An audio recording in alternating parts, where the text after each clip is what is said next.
這期的主角是扎克伯格，故事從他發的一條帖子講起。2026年7月9日 ，X 上一位销声匿跡3年的人突然現身，他的賬號裡最後一條動態的日期停在2023年7月。這回重新冒頭，他直奔馬斯克的場子，甩出一份報價，100萬個 token， 輸入計價1.25美元，輸出計價4.25美元。頂級競品開多少？被他直接壓到了1/4。巧合的是，路透社也在同一天把他公司的内部備忘錄弄到了手。明年算力規模再翻一番，对外讓利，对內擴軍。讓利與擴軍同一天公開，把整家公司押上牌桌。這種事他幹過3回，頭一回贏光了所有人，第2回至今沒回本。這一回的賭注和前2回根本是兩碼事。好，開始。先看這張報價單的成色。7月9號 ，Meta 正式發布 Llama 3，首次把自家前沿模型放進对外收費的接口。接口英文術語叫 API， 說白了是模型的批發窗口，開發者按用量來提貨。這模型單次能消化100萬個 token。token 是模型給內容計量的基本單位，大致等於按字收費的那個字。代碼、圖片、視頻、文檔都能讀，能調工具，能操作電腦，還能帶着好幾個智能代理一塊幹活。記住這模型能幹什麼，回頭它值不值錢，全靠這些。紙面參數先擱下，真正讓同業坐不住的是報價。每100萬 token 的話，輸入一冊收1.25美元，輸出一冊收4.25美元，新號還送20美元試用額度。這個價差是整場的題眼。什麼水平？看同行的頂級貨 ，Claude Opus 4.8定價5美元 ，GPT 5.6同樣標5美元 ，Meta 的1.25正好是5美元的1/4，輸出那頭更扎眼，4.25美元，對面開價30美元。彭博採訪裡，扎克伯格親口挑明，自家這東西會做成市面上最便宜的選項之一。他還補了句，對手把價定得很極端，利潤率高得嚇人。翻成大白話，我賣的賤是因為他們賣的貴。對，寫代碼的人還有個細節會讓人眼前一亮，輸入走緩存，收費只有0.15美元。做智能代理的軟件，每次調用都得把系統提示和工具說明重發一遍，緩存價正好把這塊的大頭開銷削掉一截。幹這行的人聽到這裡眼睛應該已經亮了。更妙的是接口兼容性， Meta 照 OpenAI 的樣式做接口，開發者想換門，改個接入地址，換把密鑰，代碼幾乎不用碰。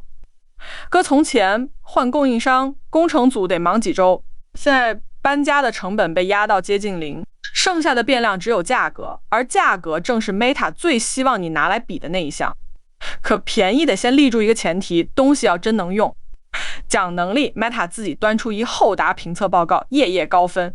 但這次開發者沒急着鼓掌，因為跑分這件事上 Meta 是背着舊賬的。這頁舊賬得翻出來講講。2025年4月 Llama 3面世，在模型對戰榜拿過很體面的名次。事後有人扒出，上榜的是個專門調教過的實驗版本，和普通用戶能下載的正式版對不上號。評測方把回答風格、篇幅長短、情緒傾向這些變量全部控制住後，名次掉了一截。這裡說句公道話，能坐實的只有版本披露、訓練數據作弊的傳言，至今沒有一手證據。可信用碎了就粘不回來。打那以後 ，Meta 再自稱第一，開發者總要自己先驗貨。這次也沒例外。技術論壇裡，有網友把官方評測報告的小字扒了出來。測某個終端任務基準時，他給自家模型塞了6個處理器核心，超出了基準規定的資源上限。那位網友把話放得很重，結果作廢。Meta 至今沒回應。外面獨立的口徑有2條，一條是評測平台 VOS。7月9日更新排名，在數學科目、醫療文書、法律代理這些專業方向上 ，Llama 3都擠進前列，綜合排第4。另一條更有嚼頭，英國有位開發者，名字叫 Simon Willison， 寫程序的人大多用過他參與開發的 Jinja 框架，他被 AI 圈公認為民間評測第一人。他驗新模型的手法土得掉渣，3年來，每逢新模型發布，就讓模型畫同一幅畫，一隻騎自行車的鹈鶘。新模型一上線，評論區準有人問鹈鶘畫成啥樣了。7月9號當天，他曬出 Llama 3的答卷，他原話是：自行車的樣子是對的，鹈鶘畫的有點方，不過還認得出是只鹈鶘，及格偏上，談不上驚豔。一只鹈鶘成了全行業的口徑，官方報告把自己吹上天，全行業卻在等一只英國人畫的方腦袋鹈鶘。跑分的信譽透支過一回，大家就只認土辦法。於是這局態勢很明朗，比能力他第4，比價格他第1。扎克伯格不在排名第4的科目上硬拼，而是把整場比賽拖到自己穩贏的地盤。這種挑法賭的是全局，敢這麼挑打法的人多半上過場。把時間往回撥14年，這已經是他第3次拿整家公司去壓。前2回收場如何？一回封神，另一回的賬燒到今天都沒燒完。第一回，朋友們，2012年5月18日 ，Facebook 掛牌，發行價38美元，估值衝破1000億，全球資金搶着買這支票，可風光1天都沒撐過。招股書風險提示欄裡白紙黑字，移動產品這邊他們目前還沒賺到過像樣的錢。這是自家招股書寫下的原話。掛牌前3天，通用汽車抽走1000萬美元廣告預算，理由就2字：沒用。上市後股價掉頭向下，到9月初跌到17塊半上下，腰斬還拐了個彎。對沖基金經理埃里克·傑克遜上節目放話：5年到8年內 ，Facebook 會像雅虎一樣從市場上消失。他補了句點評：這公司又大又肥，打骨子裡是個網站，跟移動應用完全是兩碼事。那年扎克伯格28歲，身家隨股價一起腰斬。他做了幾件事兒：9月破發後首次公開露面，當眾認錯，說公司犯過最大的錯誤是把寶全壓在了網頁技術那套東西上，而不是原生應用。這話是他自己認的。後來桑德伯格在戛納也聊起過當年的內部狀況。扎克伯格在全會上宣布移動優先，可宣布完啥都没變。產品組開會，移動版截圖照舊排在最後。他乾脆放話，移動截圖不放第一頁，會就別開了。之後他真有好幾周沒開產品會。數字慢慢扭回來，2012年3季度，移動廣告佔廣告總收入 14%， 首次披露。2年多後，比例升到 69%。到了2013年8月2日，收盤價重新摸回38美元，距上市過去14個半月。後來的劇情大家都熟， Facebook 長成移動時代最會賺錢的廣告機器。這一仗贏得乾淨利落，贏到華爾街排隊改口。首戰收在掌聲裡。第2回遠沒這麼風光，時間是2021年10月28日，那天他把自己用了17年的公司名給換了， Facebook 變成 Meta。致創始人的信裡寫，盼10年之內元宇宙觸達10億人，托起數千億美元規模的數字商務。他還講，打今兒起公司元宇宙優先。改名3天前，公司先給市場打預防針，負責這塊的部門當年預計吞掉約100億美元利潤，往後逐年加碼。這針打得相當準。管着元宇宙和硬件這一攤的 Reality Labs， 從2020年算到現在，經營虧損累計超800億美元。今年頭1季度，這部門只進賬4億，虧掉40.3億，相當於賣1塊錢的貨往裡貼10塊。用戶那一端冷得很。Horizon Worlds 作為旗艦產品，內部數字最後一次被外界挖出來，月活不足20萬。此後 Meta 再沒公布10年之約10億人的承諾，走到第5個年頭，進度條幾乎紋絲沒動。最狼狽的是2022年，主業也出了岔子。蘋果改隱私規則，1年就從他兜裡掏走100億美元的廣告收入，用戶增長頭一回卡住。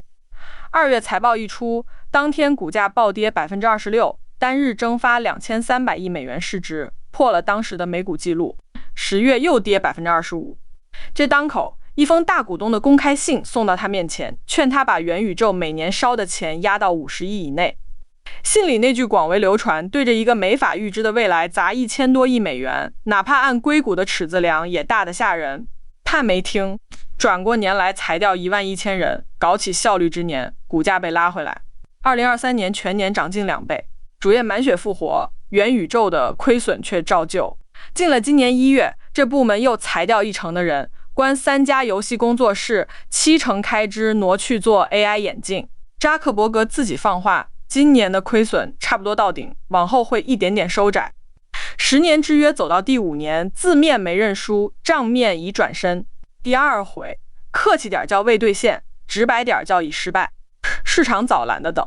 兩場擱一起，能看出他的賭性，跌穿地板不撒手，全世界笑他不回頭，要麼熬到翻盤，要麼悄悄換戰場，但底下藏着共同點。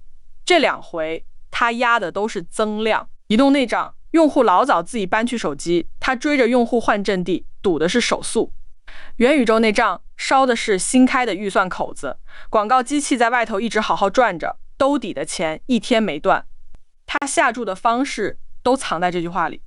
第三回，這個前提沒了。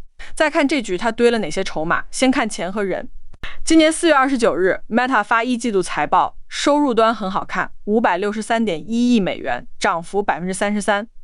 可市場盯的是另兩個數，頭一個資本開支的全年指引上調到1250億至1450億美元。服務器、數據中心還有 AI 主業的那套基建，全公司範圍內的都算進去，方向明確，大頭砸算力。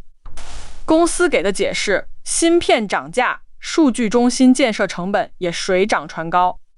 第二個數更扎眼，同一時間 Meta 放出的消息是裁員大約8000人，等於全公司10%，另有6000個空崗直接關掉，機器加碼，人卻減員。同一天官宣，市場反應很誠實，盤後跌7%，機器在加碼，人卻在減員，這個信號夠直白。8000人之外，還有7000人收到的是另一類郵件。首席人事官在郵件裡宣布，這批人將轉崗，目的地是新成立的 AI 團隊。那封郵件的原文，商業內幕也拿到了，開頭一句是“這是你影響力的體現”，後面還跟着一句，大意是他被認定是能在那個團隊真正做出貢獻的人。看到這兩句，我愣了幾秒。字面是表彰，落到手裡是調令，去或者走人。就在同一個上午，隔壁工位拿到的可能是一封裁員通知。這兩封郵件到底哪一封更讓人心裡發毛？我想到現在也沒想通。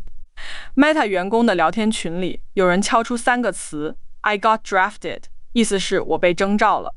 底下有人接歡迎入隊。這批人後來乾脆自稱壯丁。他每天幹嘛？專門寫編程謎題，要那種模型還解不出來的，拿去餵給模型學。揣着大廠工程師的薪水，做的卻是數據標注的活計。有人跟連線雜誌講，這地方活脫脫一個古拉格，人一下活得沒了目標。也有人講，不少人都念叨這活磨滅靈魂。更逗的還在後頭，一段被洩露的內部會議錄音。錄音裡有人問扎克伯格，這活為啥不外包？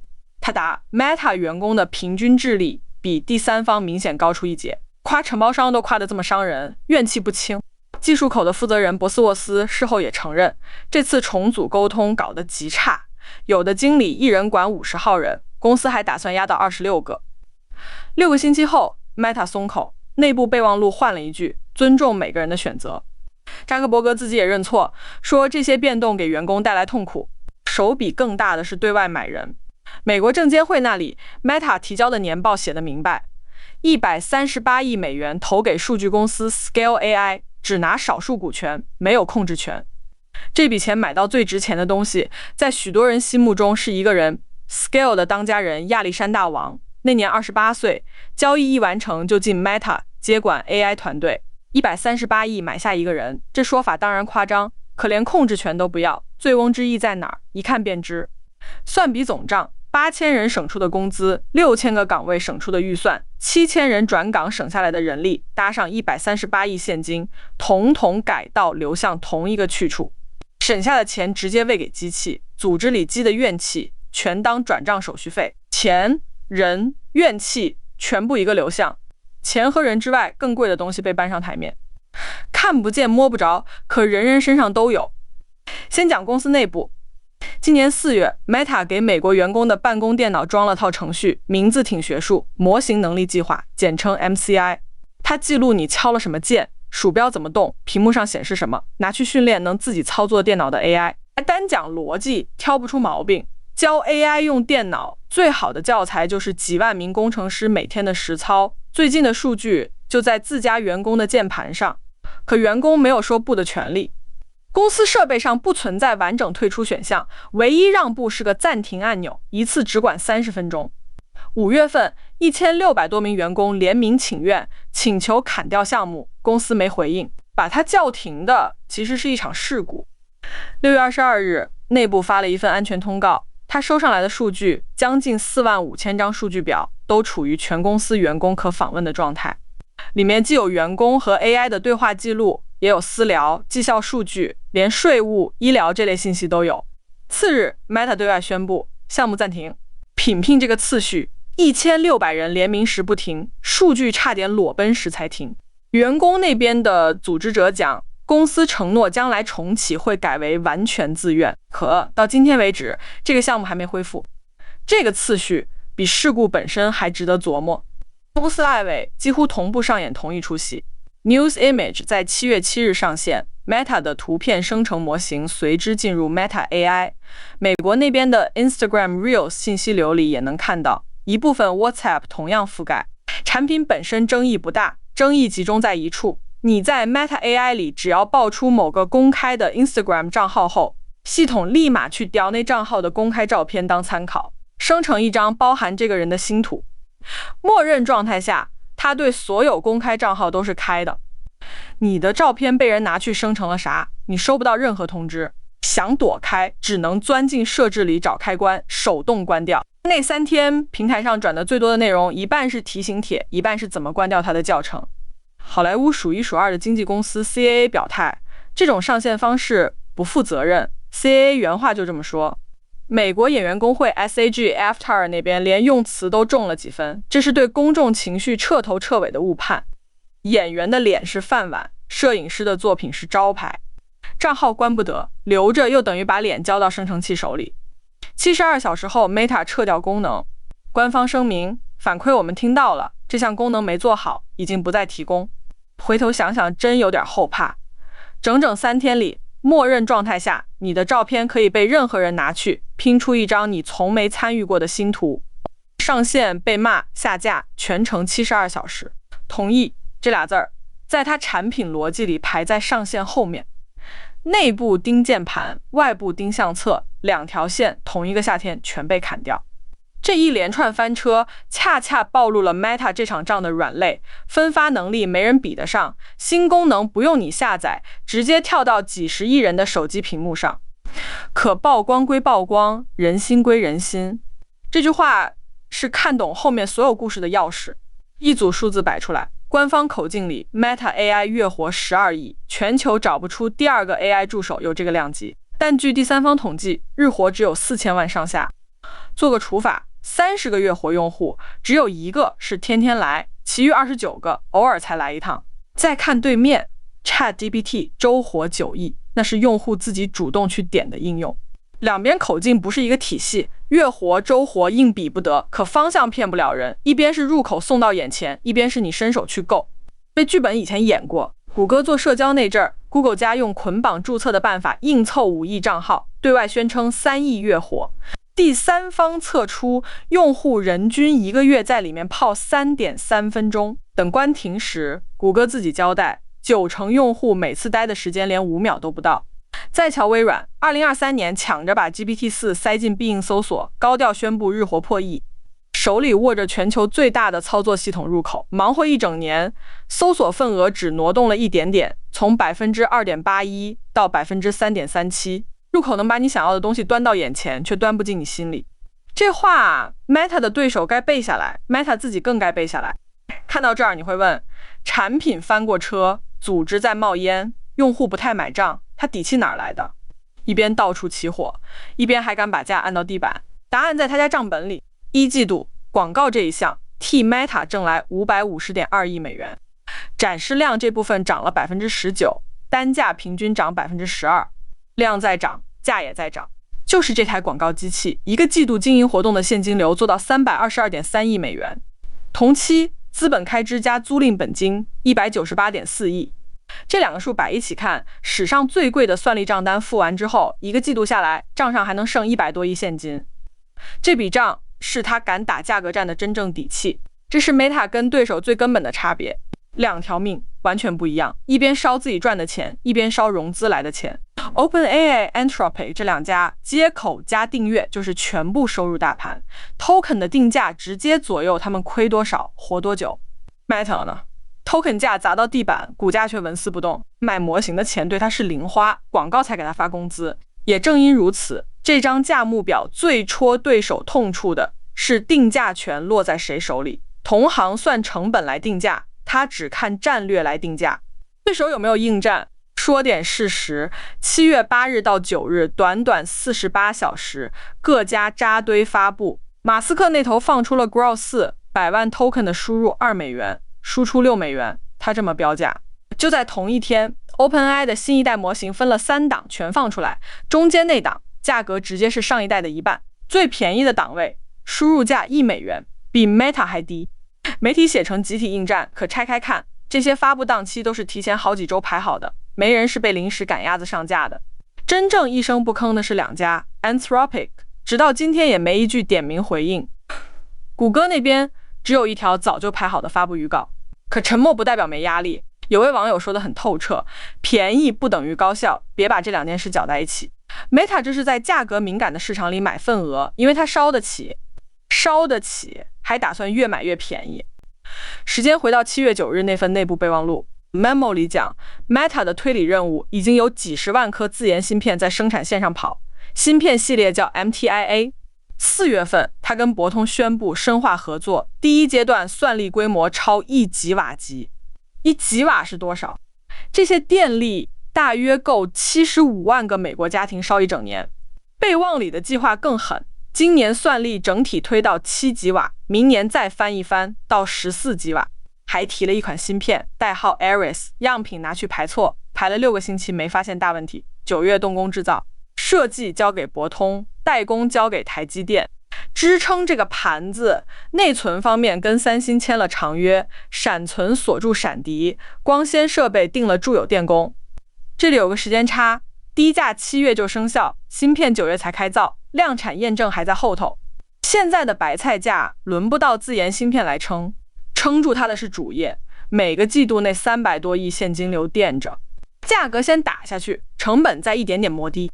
中間缺的那塊主業來墊，這套打法輸不死。不過輸不死的意思得講明白，它保證 Meta 能一直留在牌桌上，不停加注，逼得對手不敢跟，也不保證這些錢就一定能換回他想要的東西。移動那場錢換回一座移動廣告帝國，元宇宙那仗同樣的耐心，同樣的火力，到今天旗艦產品月活數字還不到20萬，敢壓多大？輸不死說了算，這局贏不贏，錢說了不算。最後把3場擺到一起，你就明白開頭那句話，這一回壓上的東西跟前2回都不一樣。移動這一仗表面兇險，實際順風，用戶已經自己先跑到手機上了。扎克伯格只是追着用戶換陣地，賭的是手速，慢半拍就出局，追上了就是一片新大陸。元宇宙這一仗看着慘，其實有托底，燒的是新開的預算口子。就算最慘的2022年，他也不擔心公司會死，轉過年來裁員提效，1年就緩過來。這一回有4樣東西全部取自他的主業本身。第一樣，上線1450億的資本開支。第二樣，從14000個崗位上摳出來的人力，8000人被裁，6000個空崗被關，再搭上7000個轉崗的。本來做產品的工程師改行去給模型出題。第3樣，數據來自自家員工的鍵盤。第4樣，用戶的相冊先拿走再問，以及入口幾十億人天天在用的產品直接變成 AI 的分發管道。前2回輸了，大不了退回主業，這一回主業自己就在牌桌上。把這句話讀幾遍，這局的性質就清楚了。這台廣告機器產前要養 AI， 自身又要被 AI 改造，還得隨時去補 AI 捅出來的信任窟窿。3個角色，這台機器得同時演。對手陣容也變了，做移動那會兒沒人跟他搶時間，搞元宇宙沒人願意陪他玩。這一回對面站的是 OpenAI、Anthropic、谷歌還有馬斯克，人人裝備齊全，彈藥管夠。48小時那波發布潮就是證明。頭一回在這場仗裡，每個巨頭都下了重注，他壓上全部老本。這局往後怎麼看？我的判斷是，別盯模型榜單，記分牌在 Meta 自己的財報上。往後每個季度盯一件事就夠，廣告增長能不能壓住，資本開支折舊扛不扛得住。扛得住，白菜價就能一直擺着，對手就得一直失血。一旦扛不住，最先倒下的就是那張價目表。時間回到2014年，第一仗打完，他成了移动时代廣告界的王，華爾街排着隊改口。到了2021年那場，他到現在還沒站起來，只是沒人再看了。眼前的扎克伯格，30多億人用的產品，一個季度550億廣告收入，7萬多名員工，全壓在身後。前2回的賭局輸了，還有地方退，這一回退路這個選項不存在，那條退路是他親手拆的。結局未知，但牌面已經擺齊了。我們下期再見。